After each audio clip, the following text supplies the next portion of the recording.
जिंदगी जिंदाबाद।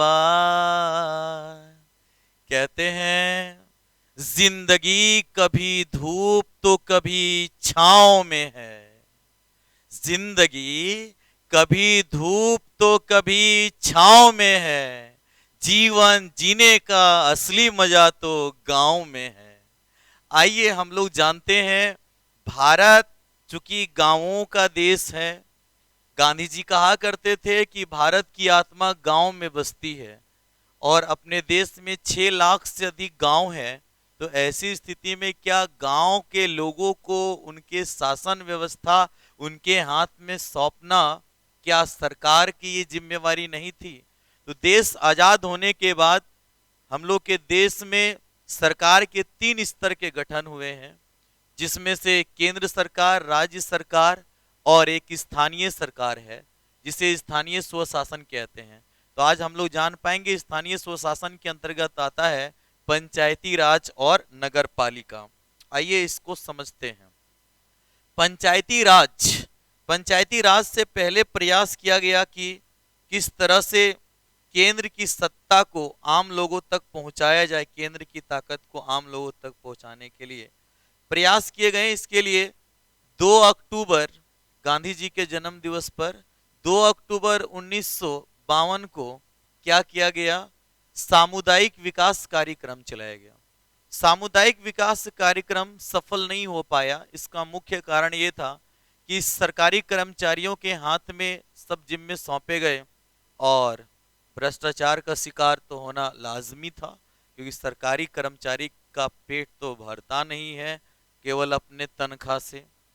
राष्ट्रीय विस्तार सेवा कार्यक्रम चलाया गया, जिसे आप राष्ट्रीय प्रसार सेवा कार्यक्रम भी कह सकते हैं, जो अगले साल चलाया गया 1953 में गांधी जी के ही जन्म दिवस पर। ये ध्यान रखेंगे, दोनों का दोनों गांधी जयंती 2 अक्टूबर को ही चलाया गया था, एक 1952 में, एक 1953 में। यह भी सफल नहीं रहा। जब ये सफल नहीं रहा तो वैसी स्थिति में फिर बलवंत राय मेहता समिति का गठन किया गया। बलवंत राय मेहता समिति ने क्या किया? उन्होंने जो सुझाव दिया, तो फिर पंचायती राज त्रिस्तरीय होगा। अभी हम लोग समिति को देख पाएंगे। तो अभी हम लोग जान रहे थे कि बोलिए भारत में सरकार कितने स्तर के सरकार हैं? 3 स्तर के सरकार हैं। कौन कौन से 3 स्तर के सरकार हैं? केंद्र सरकार, जिसे संघ सरकार और भारत सरकार भी कह सकते हैं, राज्य सरकार और स्थानीय सरकार, जिसे स्थानीय स्वशासन कहेंगे। ये स्थानीय स्वशासन का मतलब क्या होता है? स्थानीय लोगों द्वारा अपना शासन स्वयं चलाना क्या कहलाता है? स्थानीय स्वशासन कहलाता है। आगे जानना है स्थानीय स्वशासन का सबसे पहले संकल्पना किसने किया था? तो पता होना चाहिए, ये है लॉर्ड रिपन।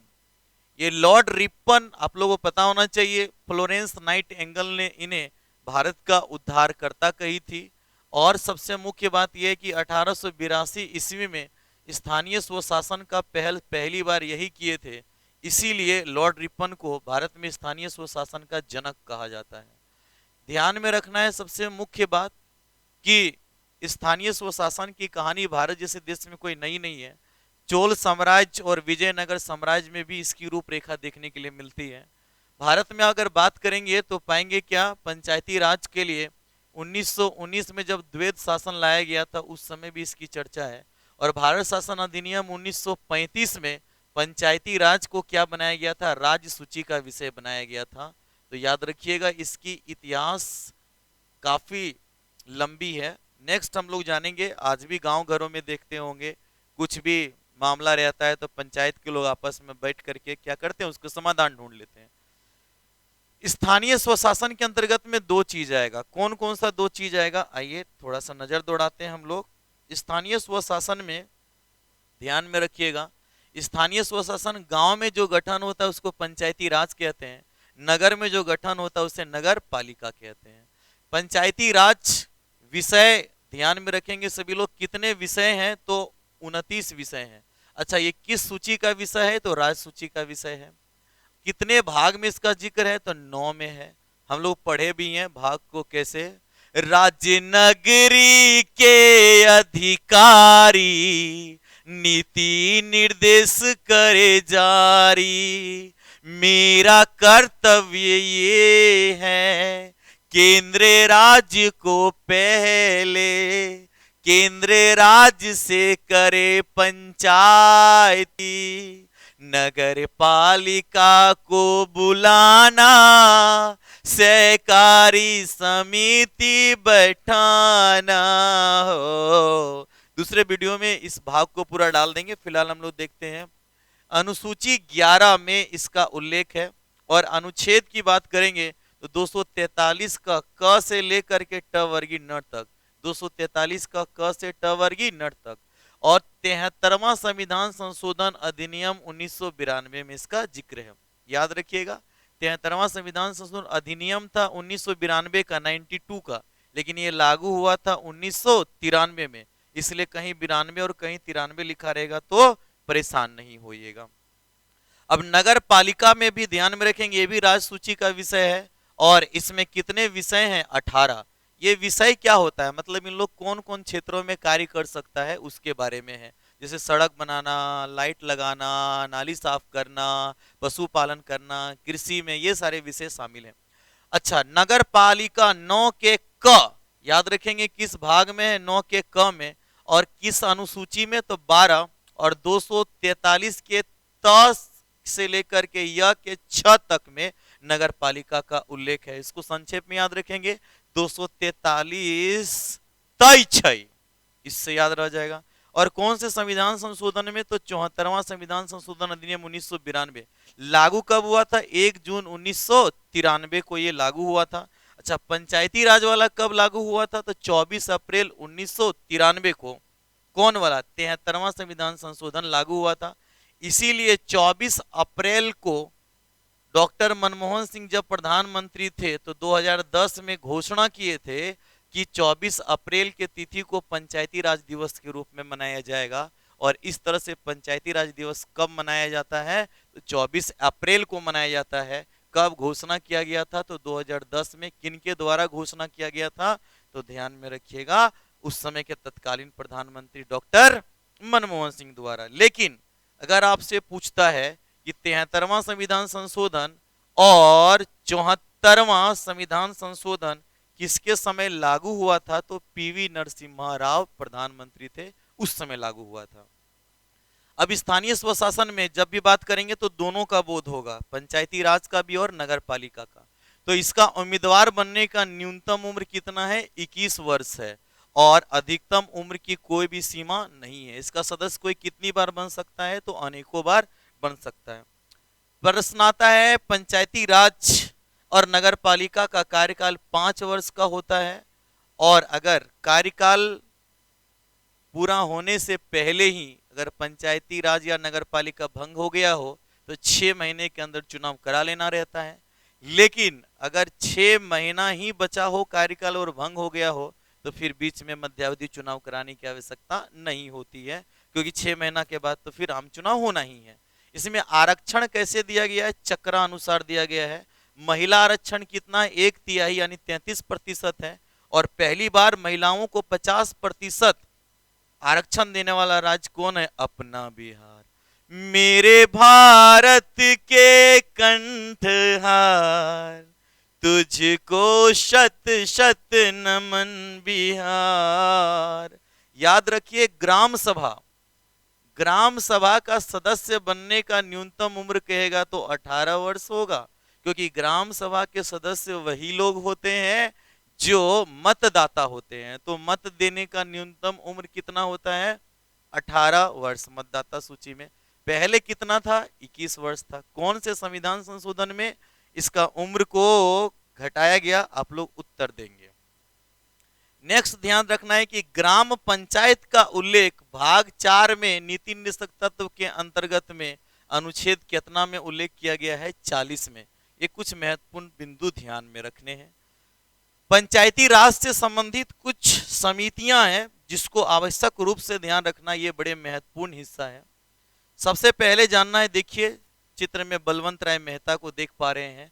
बलवंत राय मेहता को पंचायती राज का आप जनक कह सकते हैं, वास्तुकार कह सकते हैं, शिल्पकार कह सकते हैं, फादर कह सकते हैं, डिजाइनर कह सकते हैं, पिता कह सकते हैं बलवंत राय मेहता।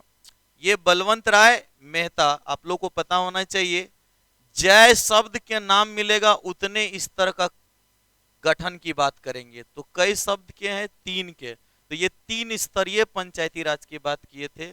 इसका गठन कब किया गया था? 1957 में। 77 में पहली बार सत्ता परिवर्तन हुआ और गैर कांग्रेसी सरकार बनी थी। और मोरारजी देसाई, वही मोरारजी देसाई जो स्वमूत्र का सेवन करते थे, पहला गैर कांग्रेसी प्रधानमंत्री बने थे। पता होना चाहिए। 1977 में अशोक मेहता, तो बोलिए ये 2 शब्द का नाम है, तो 2 स्तरीय बोले थे। इसके बाद 1985 में राजीव गांधी की सरकार में GV.K. राव, बोलिए कई गो शब्द आ जाएगा? 1 2 3 4, ये 4 स्तरीय बोले थे। और इसके बाद GV.K. राव ने पंचायती राज को ग्रास विदाउट रूट कहा था। अगर पूछेगा ग्रास विदाउट रूट पंचायती राज को किसने बोला था? जी ग्रास विदाउट रूट अगर बोलता है तो किसका नाम आ जाएगा? GV.K. राव। नाम जी से, इधर जी से ग्रास कर दीजिएगा, मतलब बिना जड़ का घास का, बिना जड़ का घास, ये हम लोग जान पाए। इसके बाद पंचायती राज से संबंधित है LM सिंघवी समिति, इन लोगों ने भी सुझाव दिया था जो 1986 में। थुंगन समिति जो 1988 में गठित थी। फिर एक गाडगिल समिति भी आई थी 1988 में। और अंततः 64वां संविधान संशोधन किया गया। हालांकि ये पारित नहीं हो पाया था, लेकिन अगर पूछ देगा 64वां संविधान संशोधन किससे संबंधित था, तो पंचायती राज से संबंधित था। नेक्स्ट हम लोग जानने वाले हैं पंचायती राज के कितने स्तर पर गठन होता है? तो 3 स्तर। सबसे उच्च स्तर कौन होता है? जिला स्तर, मध्य स्तर प्रखंड स्तर होता है, और सबसे निम्न स्तर कौन होता है? पंचायत स्तर होता है। तो आइए जानते हैं इसमें से क्या क्या होता है। अगर जिला स्तर की बात करेगा तो जिला स्तर में जिला परिषद का गठन होता है। इसमें कौन होते हैं? अध्यक्ष होते हैं, उपाध्यक्ष होते हैं, जिला पार्षद होंगे, जिन्हें ध्यान में रखेंगे सभी लोग। मध्य स्तर बोलेंगे तो पंचायत समिति प्रखंड स्तर पर गठन होगा। प्रमुख, उप प्रमुख, पंचायत समिति सदस्य होंगे। और अगर निम्न स्तर की बात करेंगे तो ग्राम पंचायत आएगा। और ये जो ग्राम पंचायत है इसमें मुखिया जी वोटवा मांगेला, नोटवा बिछाई के। मुखिया होंगे, उप मुखिया होंगे, और फिर वार्ड सदस्य होंगे। तो ये हम लोग जान पाए इसके अंग। फिर पंचायती राज किसको कहेंगे? स्थानीय स्वशासन का एक अंग है। पंचायत समिति किसे कहेंगे? पंचायती राज का मध्य स्तर है, जबकि ग्राम पंचायत पंचायती राज का सबसे निचला स्तर है। अगर ग्राम सभा के बारे में बात करेंगे तो ग्राम पंचायत का एक अंग है। पंचायत गांवों का एक समूह को बोलते हैं। पंचायती भवन तो पंचायती राज का कार्यस्थल या कार्यालय कह सकते हैं। नगर पंचायत कहेंगे तो नगर पालिका का सबसे निचला स्तर है, ध्यान में रखा जाना चाहिए। ये सब पंचायत से जुड़े हुए शब्द थे। नेक्स्ट, पंचायती राज अगर पूछता है पहली बार कहां लागू हुआ था, तो पंचायती राज राज से निकाले राजस्थान और न से निकाले नागौर जिला। 2 अक्टूबर 1959 को नागौर नेहरू, पंडित जवाहरलाल नेहरू द्वारा इसका उद्घाटन किया गया था। लेकिन अगर पूछता है दूसरा राज्य जहां पंचायती राज लागू हुआ था, तो वो 11 अक्टूबर 1959 को आंध्र प्रदेश के महबूब नगर में, महबूब मेरे पंचायती करवा, कहां? आंध्र प्रदेश में।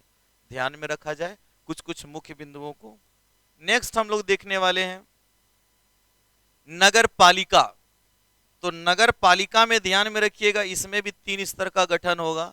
उच्च स्तर में नगर निगम होता है, जिसमें महापौर जिसे मेयर कहते हैं, उप महापौर जिसे डिप्टी मेयर कहते हैं, वार्ड सदस्य होते हैं।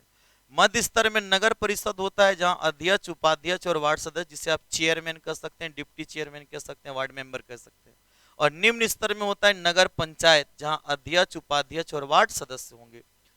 ध्यान में रखेंगे जो बड़े शहर है वहां पर किसका गठन होता है? नगर निगम का। जो शहर छोटे होते हैं, छोटे स्तर के शहर, तो वहां पर क्या होता है? नगर परिषद का। और निम्न स्तर मतलब जो गांव शहर बनने की ओर है वहां पर किसका गठन होता है? नगर पंचायत का। नेक्स्ट जानना है जिला परिषद का अध्यक्ष, उपाध्यक्ष बोले, पंचायत समिति का प्रमुख, उप प्रमुख बोले, ग्राम पंचायत का उप मुखिया बोले, और ग्राम कचहरी का उप सरपंच बोले। इन सब का चुनाव कैसे होता है? अप्रत्यक्ष रूप से होता है। ध्यान में रखना है कैसे इन लोगों का चुनाव होगा? अप्रत्यक्ष रूप से होगा। नेक्स्ट पॉइंट, इसके बारे में हम लोग को महत्वपूर्ण जानकारी आवश्यक रूप से पता होना चाहिए कि प्रत्यक्ष कौन चुने जाते हैं। तो जिला पार्षद चुने जाएंगे, पंचायत समिति सदस्य चुने जाते हैं, ग्राम पंचायत का वार्ड सदस्य, मुखिया जी प्रत्यक्ष जनता चुनती है, सरपंच भी जनता चुनती है, और नगर पालिका बिहार में, ध्यान में रखेंगे, बिहार में इन सब का चुनाव अब प्रत्यक्ष होने लगा है। 2022 में ऐसा प्रावधान किया गया। मेयर, डिप्टी मेयर, अध्यक्ष, उपाध्यक्ष, वार्ड सदस्य सब के सब प्रत्यक्ष यानी जनता ही चुनती है। अप्रत्यक्ष जनता का चुनल का चुने उसको बोलते हैं। स्थानीय स्वशासन का चुनाव कौन कराता है? तो राज्य का निर्वाचन आयोग कराता है। पूछेगा राज्य का निर्वाचन आयोग कब अस्तित्व में आया था? तो 73वां संविधान संशोधन अधिनियम 1992 के तहत इसको गठन करने का प्रावधान किया गया, और इसका जिक्र है 243 के में, जिसको आप 243 का ट कह सकते हैं। तो के चुनेगा? तो राज्य का निर्वाचन आयोग कौन? पंचायती राज और नगर पालिका का चुनाव कराएगा। कुछ अनुच्छेद जो आवश्यक रूप से पंचायती राज से ध्यान में रखना पड़ेगा। 243 का अंग, जिसे ई भी कहेंगे, पंचायती राज की अवधि की 5 साल के लिए होगा। ध्यान में रखेंगे। कौन बताता है? अंग। तो बोलिए, पांचवा अक्षर है 5 साल के लिए, पांचवा अक्षर है 5 साल के लिए। पंचायती राज के 5 वर्षों की गणना कब से करते हैं? प्रथम बैठक की तिथि से करते हैं। लेकिन अगर सदस्यों की बोलेंगे तो शपथ की तिथि से। च बोलेगा, च कितना उम्र में चलेगा? तो न्यूनतम उम्र 21 वर्ष होना चाहिए। ये 243 के च बोला है। झ में अगर बोलता है झ, तो झोली भरिएगा तब न चलेगा। तो राज्य वित्त आयोग का गठन 243 के कितना के तहत किया जाता है? झ के तहत। अल्फाबेट में काउंटिंग करने के लिए जाएंगे तो 9वां अक्षर बनेगा झ, तो 9वां अक्षर अल्फाबेट में कितना होता है? आई होता है। इसी तरह से हम लोग जानने वाले हैं क्या, 243 के घ अगर बोलता है, घ मैंने कैवा अक्षर होगा? चौथा, और चौथा में डी होता है। तो पंचायती राज के आरक्षण की बात किसमें करता है? 243 के घ में। ठीक है ना? घ में लोग घेर के बैठेगा, आरक्षण वाला हो गया। अब जितना भी जान गए वो मोटा मोटी जानकारी काम चलने के लिए चलेगा, लेकिन बहुत महत्वपूर्ण बोलेगा तो ये जानकारी पता होनी ही चाहिए। आइए इस जानकारी को जानते हैं। मुखिया जी वोटवा मांगेला, नोटवा बिछाई के। ग्राम सेवक, पंचायत सेवक या पंचायत सचिव राज्य सरकार द्वारा नियुक्त होते हैं, और याद रखा जाना चाहिए इन सब का मतलब एक ही होता है। नेक्स्ट देखिए, ग्राम सभा 1 वर्ष में कम से कम इसका 4 बैठक होना चाहिए। ग्राम सभा याद रखेंगे, 4 बैठक। कई गो? 1 2 3 4 अक्षर के बनले है, 4 बार बैठक कर दीजिए। 26 जनवरी, 1 मई, 15 अगस्त और 2 अक्टूबर को विशेष रूप से बैठक। और अधिकतम बैठक कितनों भी बुलाया जा सकता है, मुखिया जी बुलाते हैं। अच्छा, गणपूर्ति कितना होना चाहिए? 1/20 होना चाहिए। अच्छा, 1/20 उस दिन उपस्थित नहीं हो पाए तो 1 घंटा इंतजार के बाद बैठक रद्द कर दिया जाता है। अगला दिन फिर कम से कम 1/40 आना चाहिए, तब बैठक होएगा। ग्राम पंचायत का बैठक, तो ग्राम पंचायत देखिए कई अक्षर से बना? 1 2 3 4 5 6। तो 1 साल में कम से कम कई बार बैठक होना चाहिए? 6 बार। अच्छा, 2 महीने में 1 बार बैठक होनी चाहिए। गणपूर्ति कितना होना चाहिए? आधा, और अगला दिन भी आधा ही होना चाहिए। बाय द वे, जिस दिन बैठक बुलाएगा उस दिन आधा नहीं आया तो 1 घंटा इंतजार के बाद क्या किया जाएगा? अगला दिन के लिए स्थगित किया जाएगा। अगला दिन भी कितना आना चाहिए? आधा ही आना चाहिए, 1/2। अच्छा, ध्यान में रखा जाना चाहिए। ग्राम पंचायत का बैठक में कौन लोग भाग लेते हैं? जो इसके सदस्य होते हैं। मुखिया के संदर्भ में जानना होगा आप लोग को, ये तो हम लोग जानते हैं, न्यूनतम उम्र कितना चाहिए? 21 वर्ष। उप मुखिया के चुनाव में मतदान करते हैं कि नहीं करते हैं? उप मुखिया के अविश्वास प्रस्ताव में मतदान करते हैं? हाँ, करते हैं। किसी मुद्दा के दौरान अध्यक्षता कर रहे हैं तो मतदान करते हैं, और बराबरी की स्थिति में पुनः निर्णायक मतदान ये करते हैं। और याद रखा जाना चाहिए, लोकसभा का अध्यक्ष के बारे बात करेगा या विधानसभा अध्यक्ष के बारे बात कराए, या तो फिर याद रखा जाना चाहिए। इन दोनों के बारे में, सदन के बारे में किसी भी बिल को लेकर बात करता है तो उन्हें मत देने का अधिकार नहीं है, लेकिन निर्णायक मत देते हैं। लेकिन मुखिया जी 2 बार वोटिंग करेंगे, एक बार तो सामान्य, एक निर्णायक वाला में। उप मुखिया के चुनाव में बराबर मत हो जाता है तो क्या किया जाता है? लॉटरी किया जाता है। लॉटरी में जकर नाम आया वही क्या हो जाएगा। मुखिया उप मुखिया वार्ड सदस्य का शपथ दिलाने का काम कौन करते हैं? तो याद रखिए बीडीओ करते हैं। बीडीओ यानी कि ब्लॉक डेवलपमेंट ऑफिसर, और सीओ का मतलब सर्कल ऑफिसर, जिसको अंचल पदाधिकारी कहते हैं, इनको प्रखंड विकास पदाधिकारी कहते हैं। ये राजस्व विभाग देखते हैं, सीओ सर्कल ऑफिसर। मुखिया उप मुखिया अपना इस्तीफा किन्हें देते हैं? तो जिला पंचायती राज पदाधिकारी को क्या करते हैं? ये इस्तीफा देते हैं। मुखिया पर अविश्वास प्रस्ताव कौन लाता है? तो ग्राम सभा का सदस्य लाएगा, यानी जो चुनता है वही लाएगा। अच्छा, इसके लिए ग्राम सभा का सदस्य का कितना? 1/5 का स्वीकृति होना चाहिए। पारित होने के लिए साधारण बहुमत से आधा से अधिक, यानी कि आधा से अधिक की स्वीकृति होनी चाहिए। इसकी अध्यक्षता कौन करेंगे जब इस अविश्वास प्रस्ताव? तो जिला पंचायती राज पदाधिकारी करते हैं। अविश्वास प्रस्ताव कब नहीं ला सकते हैं? तो प्रथम 2 साल तक नहीं लाना है। एक बार अविश्वास प्रस्ताव लाने के बाद 1 साल तक नहीं लाना है, और 5 साल पूरा होने में 6 महीना बचा हो तो नहीं लाना है। उप मुखिया पर अविश्वास प्रस्ताव बोलिए कौन लाता है? तो वार्ड सदस्य लाएगा। लिखित चाहिए वार्ड सदस्य का 1/3 का। अच्छा, पारित होना चाहिए साधारण बहुमत से, यानी आधा से अधिक से। अध्यक्षता कौन करते हैं? मुखिया। और अविश्वास प्रस्ताव कब नहीं लाया जाता है? तो वही केस होगा जो मुखिया के साथ होगा। तो इस तरह से हम लोग जान पाए पंचायती राज और नगर पालिका से संबंधित महत्वपूर्ण जानकारी। पता होना चाहिए 1687 में पहली बार मद्रास में नगर निगम के बारे में क्या किया गया था? पहला शुरुआत किया गया था। और पंचायती राज के बारे में हम लोग ये मुख्य जानकारी ध्यान रखेंगे। मैं रोया परदेस में, भीगा माँ का प्यार, दुख ने दुख से बात की, बिन चिट्ठी बिन तार। कहते हैं गांव का मजा जो शहर में ढूंढते हैं, गांव का मजा जो शहर में ढूंढते हैं, वो जिंदगी का मजा जहर में ढूंढते हैं। गांव आज भी बुलाता है, क्योंकि वहीं तो असली खुशियां आता है। जिंदगी जिंदाबाद। बाय।